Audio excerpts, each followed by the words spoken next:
안녕하세요. 매일 새로운 사연을 전하는 읽어주는 사연 라디오입니다. 구독과 좋아요, 많은 공유 부탁드립니다. 오늘의 사연 시작하겠습니다. 안녕하세요. 저는 재혼한 지 1년 조금 넘은 40대 주부입니다. 저는 지금 드라마보다 더 드라마 같은 상황 속에서 하루하루를 살고 있습니다. 부디 제 얘기를 들어보시고 제가 어떻게 하면 좋을지 조언 부탁드립니다. 지금으로부터 약 6년 전 남편은 믿었던 사람에게 배신당하고 사업까지 실패하면서 세상을 등지고 말았습니다. 10살 배기 아들을 홀로 키우며 악착같이 살았어요. 아들 학교 보내놓고 건물 청소하고 아들 재워놓고 식당 가서 설거지하고 그렇게 돈만 벌며 살았어요. 그러던 중 지금의 남편과 만나게 되었습니다. 제가 일하던 건물 2층에 쌀국수 가게가 있었는데 남편은 그 가게 사장이었지요. 처음에는 눈인사만 하던 사이였는데 어느 순간 조금씩 대화도 하게 되더라고요. 재혼인 저와는 달리 남편은 초혼이었기 때문에 남편 쪽 반대가 매우 심했어요. 특히 남편의 아버지께서는 저를 보려고도 하지 않으셨죠. 그렇지만 아버님이 언젠간 받아주시리라 믿고 묵묵히 며느리로서의 도리해가며 남편 내조하며 열심히 살았습니다. 그렇게 1년쯤 지났을 무렵 시아버지께서 재혼을 하시게 되었습니다. 덕분에 저와 남편의 관계도 인정받게 되었지요. 그 점에 있어서 저는 시아버지의 재혼이 너무나 기뻤습니다. 한편으로는 갑자기 시어머니가 생긴다고 생각하니 긴장도 되고 떨리기도 하더라고요. 부디 좋으신 분이면 좋겠다 생각했어요. 하지만 시아버지의 결혼식장에 들어선 순간 저는 충격으로 쓰러지고 말았습니다. 그곳에는 제 여고 동창인 미숙이가 서 있더라고요. 미숙이는 저를 참 많이 괴롭히던 친구였어요. 지금 뉴스나 신문에 나오는 학교 폭력에 비교하면 그 당시의 괴롭힘은 장난이라고 볼 수도 있겠지만 전 그 당시에 하루하루가 너무 괴로웠거든요. 매번 저더러 못생겼다, 뚱뚱하다라는 지적은 물론이고 걸핏하면 제 교복과 교과서에 낙서를 하고 제 책가방을 숨겨놓고 한 번은 집에 가야 하는데 제 신발을 학교 뒷산에다 숨겨놓아서 교복에 양말만 신고 심리기를 걸은 적도 있었네요. 또 제가 다른 학교 남자들과 밖에서 술을 마시고 다닌다, 담배를 핀다는 등 말도 안 되는 소문을 내던 친구들, 그중 가장 심했던 친구가 바로 미숙이에요. 그런데 그 미숙이가 제 시어머니가 된다는 걸 안 순간 전 혈압이 빡 오르면서 그대로 기절하다시피 쓰러진 거죠. 차마 시아버지에겐 이야기하지 못하고 남편에게만 조심스럽게 이 일을 털어놓았는데 남편은 어쩔 수 없지 않냐고 하더라고요. 맞는 말이죠. 이제서야 어렵게 인정받았는데 이렇게 틀어지게 할 수는 없는 노릇 아니겠어요? 그때부터 저는 어쩔 수 없이 미숙이를 시어머니로서 대접해주기 시작했어요. 그로부터 몇 달 뒤 불의의 사고로 시아버지께서는 병원에 입원을 하시게 되었고 집에는 저랑 미숙이만 남는 경우가 허다했어요. 단둘이 있는데도 미숙이는 저를 마치 하녀 부리듯 하더라고요. 물 떠와라, 이거 정리해라, 왜 이렇게 살림을 못하냐, 밥해라, 반찬해라, 심지어 저한테 자기 속옷 빨래까지 시키더라고요. 꼭 손으로 빨라고 하면서요. 한 번은 자기 친구들을 불러서 집들이를 한번 해야겠다더니 세상에 여고 동창들을 집으로 초대한 거 아니겠어요? 그것까지는 괜찮아요. 미숙이 친구가 제 친구이기도 하니까요.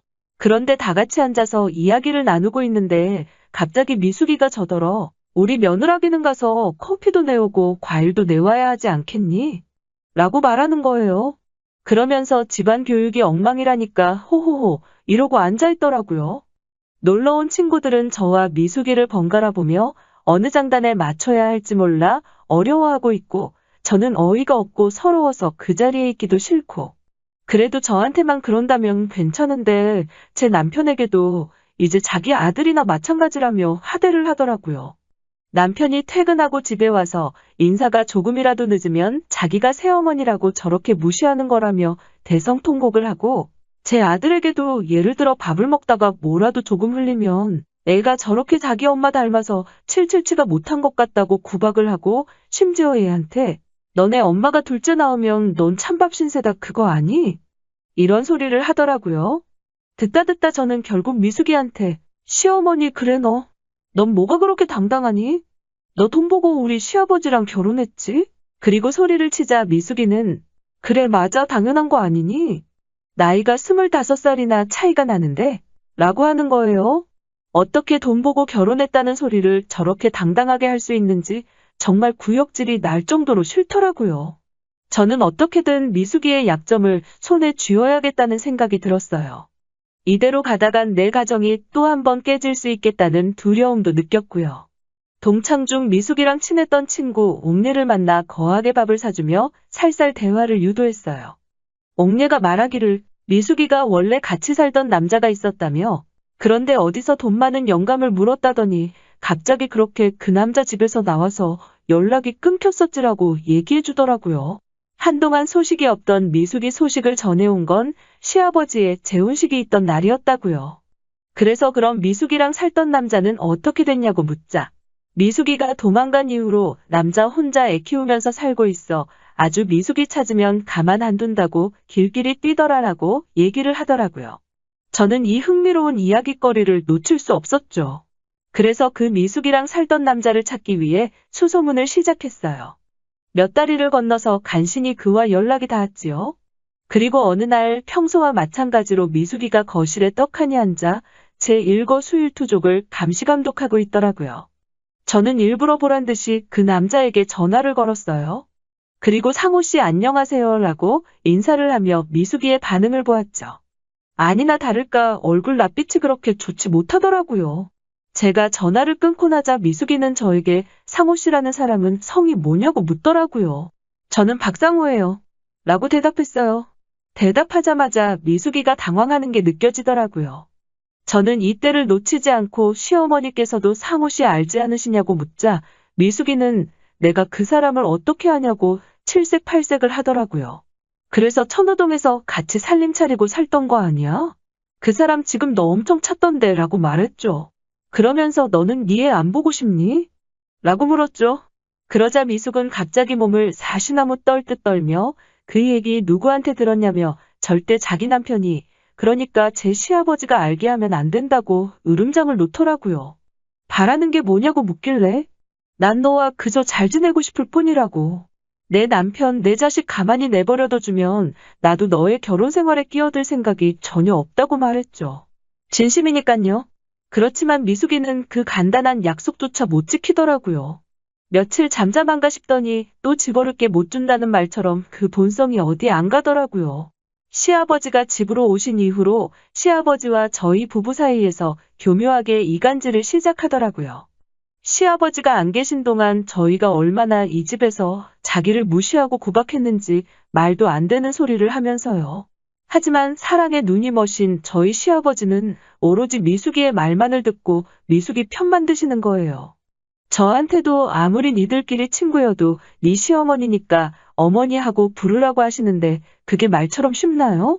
옛말에 화내는 시어머니보다 말리는 시누이가 더 밉상이라더니 자기가 이간질해놓고 막상 시아버지가 화를 내시려고 하면 꼭 아이고 애들한테 그러지 말라며 시아버지를 막는 척하는 그 연기가 아주 연기 대상감이더라니까요. 그러다 제가 결국 모든 사실을 폭로할 수밖에 없는 결정타가 있었습니다. 바로 시아버지가 외출하시는 시간들을 노려 미숙이가 바람을 피고 있었던 거지요.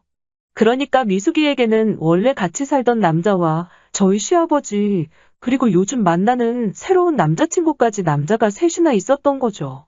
아무리 저를 늦게 인정해주신 시아버지지만 사랑하는 남편의 아버지이신데 이런 여자한테 농락당하는 건 더 이상 며느리로서 지켜볼 수가 없더라고요. 저는 사랑하는 남편과 시아버지를 위해 모든 사실을 폭로해야겠다고 마음먹었어요. 그리고 얼마 뒤 미숙이의 생일이었습니다. 미숙이는 생일 일주일 전부터 제 귀에 딱지가 앉을 만큼 자기가 뭘 먹고 싶은지, 선물로 뭘 받고 싶은지 떠들고 다니더라고요. 생일 당일날 시아버지 미숙이 저와 남편이 모여 식사를 하려고 하는데 집 초인종이 울립니다. 누구세요? 하고 나가보니 웬 건달 같은 남자와 10살 정도 된 남자아이가 서 있더라고요. 제가 나가서 안 들어오자 미숙이가 거기서 뭐해? 이러고 부엌에서 현관 쪽으로 오는데 갑자기 그 꼬마 아이가 미숙이를 보더니 엄마 그동안 어디 갔었어? 라며 눈이 동그래져서 묻고 갑자기 눈물을 터뜨립니다. 바로 미숙이의 친아들이었지요. 시아버지의 표정을 슬쩍 보니 불그락푸르락 난리도 아니더라고요. 그도 그럴 것이 시아버지께서 저를 반대하셨던 가장 큰 이유가 저한테 애가 딸려 있다는 거였는데 결국 미숙이도 애딸린 여자였던 거죠. 미숙이는 저희 시아버지께 손이 발이되도록 싹싹 빌더라고요. 그리고 며칠간을 더 죄인처럼 살더라고요. 그래서인지 시아버지께서 미숙이를 내치지는 않으시더라고요. 대신 시아버지께서는 미숙이에게 어른 대접 받고 싶으면 애들한테 어른처럼 행동하라고 한마디 하셨더라고요. 요즘 그래서인지 어깨가 축 처지고 저와 남편 눈치를 살살 보며 지내는 미숙이를 보면 마음이 복잡합니다. 이미 다 지난 과거 일이니 제가 있고 그냥 시어머니를 모신다는 마음으로 지내는 게 정답이었을까요?